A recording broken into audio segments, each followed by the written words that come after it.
কোনো হুমকি ধমকিতে থামবে না জুলাই আগস্ট গণহত্যার বিচার।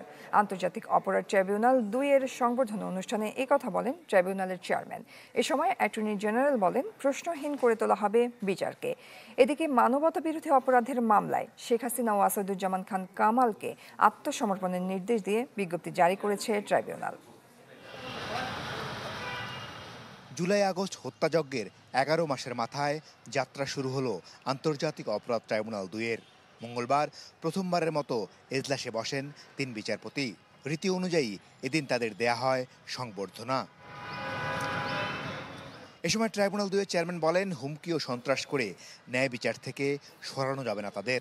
এই ন্যায় বিচার করতে গেলে তাদেরকে নানান ধরনের ভয় ভীতি, হুমকি ধামকি হয়তো মোকাবেলা করতে হবে, কিন্তু কোনো ধরনের হুমকি, নিরাপত্তার সংকটে তারা ভীত নন। তারা ন্যায় বিচার প্রতিষ্ঠা করতে দৃঢ় প্রতিজ্ঞ। এ সময় বিচারের মান নিয়ে যেন কেউ আর প্রশ্ন তুলতে না পারে এবং ফ্যাসিবাদ যেন আর ফিরে না আসে তা নিশ্চিতের আহ্বান জানান অ্যাটর্নি জেনারেল। আমাদের এই বিচার প্রক্রিয়ার স্বচ্ছতা নিয়ে আন্তর্জাতিক মহলেও যাতে কোনো প্রশ্ন না আসে।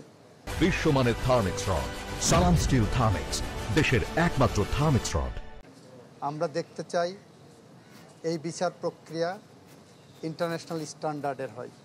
ন্যায় বিচারের যেমন প্রত্যাশা, অ্যাট দি সেম টাইম এই ন্যায় বিচার প্রতিষ্ঠায় কোনো প্রশ্নবোধক চিহ্ন যাতে না থাকে, আন্তর্জাতিক মানদণ্ডে যাতে ন্যায় বিচারটা করা হয় সেটাও নিশ্চিত করা। পরে চিফ প্রসিকিউটর বলেন, গুমের সংস্কৃতি গ্রাস করেছিল আওয়ামী লীগের আমলে। এই পথ রুদ্ধ করতেই সুবিচার নিশ্চিত করতে হবে। এই যে কালচারে পরিণত করা হয়েছিল বাংলাদেশে গুমকে, রাজনৈতিকভাবে ক্ষমতায় টিকে থাকার স্বার্থে রাজনৈতিক প্রতিপক্ষ অথবা অন্য কোনো অরাজনৈতিক প্রতিপক্ষ যারা তাদের ক্ষমতার জন্য চ্যালেঞ্জ হয়ে উঠতে পারে, এই কালচার থেকে বাংলাদেশকে বের করে আনতে হবে। পেছনে ঘটে যাওয়া সবগুলো অপরাধের ন্যায় বিচার নিশ্চিত করতে হবে এবং সেই ন্যায় বিচার নিশ্চিত করার জন্য এই ট্রাইব্যুনালগুলোকে দায়িত্ব দেওয়া হয়েছে।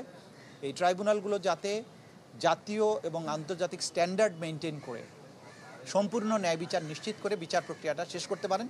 এদিকে জুলাই আগস্টের গণহত্যার মামলায় শেখ হাসিনা ও আসাদুজ্জামান খান কামালকে আত্মসমর্পণের নির্দেশ দিয়ে বিজ্ঞপ্তি জারি করেছে ট্রাইব্যুনাল।